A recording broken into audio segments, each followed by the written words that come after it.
Magandang araw sa inyo mga bayan, no? Welcome back ulit sa ating channel. And sa video ito, pag-usapan natin ngayon kung paano makakapasok ang Gilas Pilipinas sa World Cup matapos tayong matalo sa Australia and sa New Zealand, ano? Ayan, nitong final window ng first round. So, eto na mga bayan, no? Baka sa magtatanong dyan kung naglag na ba yung Gilas, hindi pa tayo laglag kahit na natalo tayo sa Australia at New Zealand. Pasok pa rin tayo sa second round. So, currently mga bay, meron tayong apat na groups. So, sa bawat grupo, merong apat na teams or apat na bansa.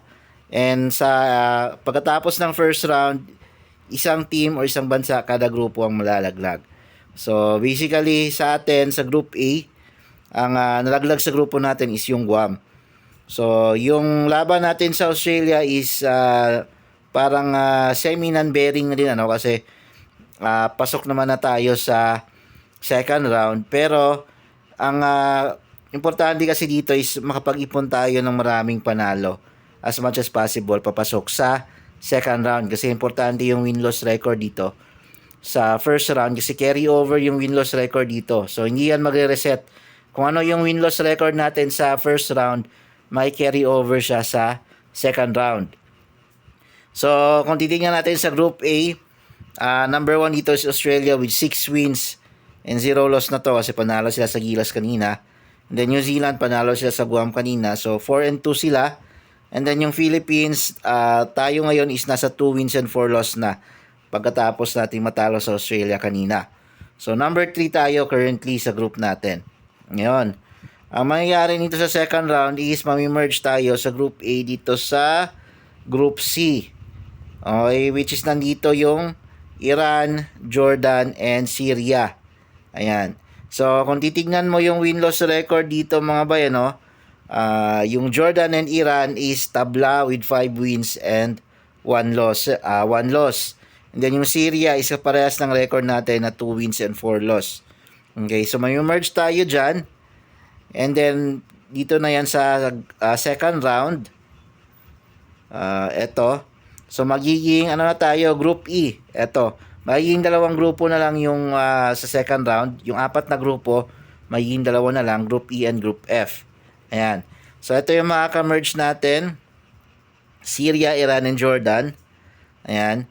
So ang makakalaban natin next round is Jordan and Iran sa August yan. 28 and August 30. Dito yan sa Pilipinas gaganapin. So para makapasok tayo sa second round sa World Cup is kailangan nasa top 3 tayo dito kung hindi ako nakakamali. Yan, para makapasok tayo sa World Cup talaga. Okay? Kasi 8 yata yung kukunin sa bawat grupo kung hindi nakakamali. Ayan. And then merong isang wild card kasi yung Qatar automatic na pasok sila kasi sila yung host. And then dito sa group natin, ang kailangan natin gawin dito para mapasok tayo sa World Cup is may gitan natin yung win-loss record ng Jordan at Iran. Okay? Which is nasa 5 wins and 1 loss sila and 2-3 tayo. So basically, tiga 6 games din. Dalawa Jordan, dalawa sa Iran. Yan. And then sa Syria din, kung na nakakamali. Maglalaban-laban yan. Makakalaban natin sila. And then yung nakalaban natin, nakasama natin sa Group A, hindi na natin sila makakalaban sa second round, which is yun yung maganda sa atin na nakalaban na natin o nakagrupo natin yung mga bigating team sa first round. And then pagdating ng second round, hindi na natin sila makakalaban. So, tuntutusin, sa second round mas magaan or easy round para sa atin yung makakalaban natin. So, Jordan and Syria, kayang-kaya natin to. Ang problemahin na natin dito is yung Iran.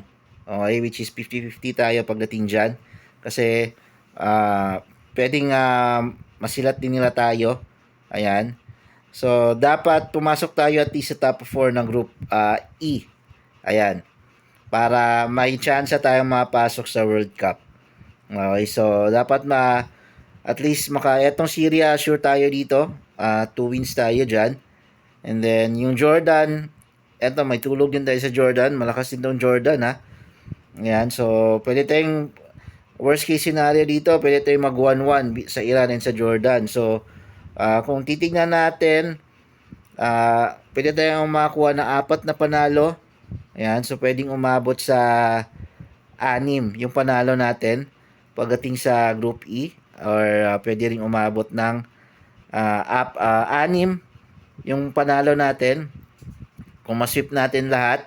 So pwede tayong mag 8 wins sa Group E kasi 2 wins pa lang tayo ngayon. And yung worst case is mag isa-isa tayo sa Iran and sa Jordan, and then matalo natin yung Syria 2 beses. So 4 wins yung makuha natin, and then meron tayong total na 6 wins and 5 loss kung mangyari yan. Ngayon, ang kailangan mangyari dito is matalo yung Jordan, mahirapan. Basically, yung Jordan and Iran, mahirapan din yan sila sa New Zealand and Australia. Ayan. So, sigurado ako sa Australia, sure na yung talo yung Iran, Jordan, or Syria dyan. So, nakadepende yan kung ano yung maging performance ng Iran, Jordan against New Zealand.